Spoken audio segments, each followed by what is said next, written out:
Okay, so the calculation that I'm going to explain how to work out the answer to is 23 times 45. It's a multiplication. I can't do it mentally, so I know that I need the grid method, because they're both, if you look at the numbers, they're both two-digit numbers. So I need to make sure that I draw enough columns in my grid method chart to allow for that. So if I draw 3 lines, that gives me 2 that way.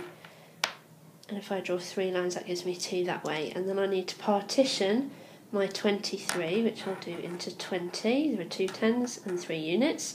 And I need to partition my 45 into 40 and 5. I then need to multiply 20 by 40. So this number here by this number here. And 20 times 40 is 800. And I know that because 2 times 4 is 8. And then I need to multiply by 10, which would make 80, and then 10 again, which makes 800.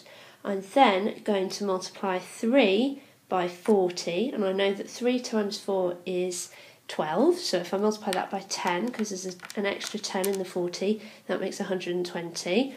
I'm then going to multiply these two numbers here, 20 and 5, and I know that 20 times 5 is 100, that's a fact that I know already.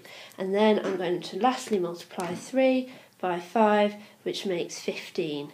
But I've not finished yet because I need to add together all of the answers to those multiplications. So I need to add 800, 120, 15 and 100.